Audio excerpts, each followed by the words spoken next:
Let's take a look at a few of the pros and cons of consolidating your student loans. If you have multiple student loans, consolidation can offer some simplicity to your repayment. Essentially, what happens when you consolidate is that all of your original loans are paid off by your lender and replaced with a single new loan with new terms. And you can often get a lower monthly payment because you will have a longer repayment period, so there are some trade-offs to keep in mind. Let's look at an example of getting a federal consolidation loan. You can also get a private consolidation loan if you have private loans, but we'll get to that in a minute. Let's say you have $50,000 in federal loans, $15,000 in subsidized loans at a 3.5% interest rate, and then two different unsubsidized loans, a loan of $20,000 with a 4% interest rate, and a loan of $15,000 with a 5% interest rate. If you're not sure about the differences between unsubsidized and subsidized loans, we cover this in another video. Now, as you can see, keeping track of these loans might get complicated, especially if you're making payments to different loan servicers. Entering these numbers into the loan calculator at studentaid.ed.gov on a standard 10-year repayment plan, you're going to be paying a little over $500 a month. Over 10 years, you'll pay about $11,000 in interest on your original principal of $50,000. Now, let's say you want to consolidate these loans.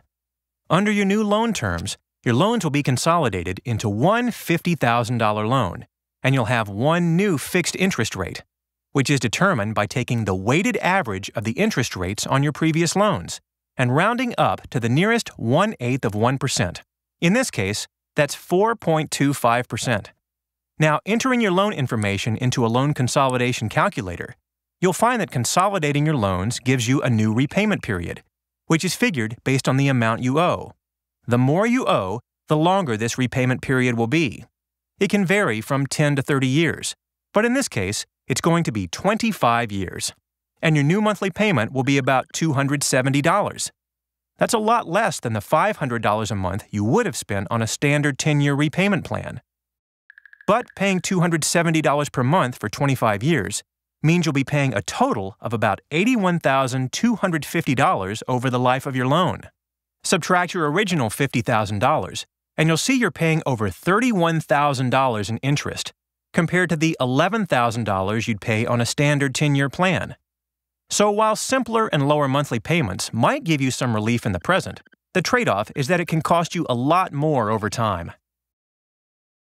You'll also have new loan terms. This means that you may miss out on some of the repayment benefits you might have been eligible for on your previous loans, like interest-free deferment on subsidized loans, or loan cancellation for special circumstances.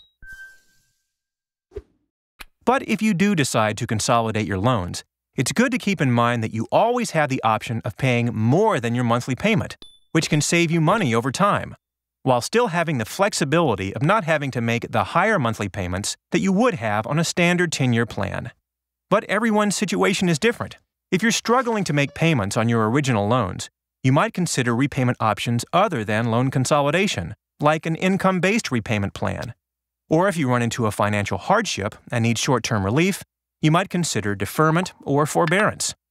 These options are covered in detail in other videos. Now, if you have private student loans, you also have private loan consolidation options. They work much like a federal consolidation loan, except they also take into account your credit score when determining your interest rate. So if you have a lower credit score, you might be looking at a higher interest rate. If you've just left school, you probably haven't had a chance to build up a good credit history yet. So with private consolidation, you might get a simpler, lower monthly payment, but you could end up paying more in combined interest.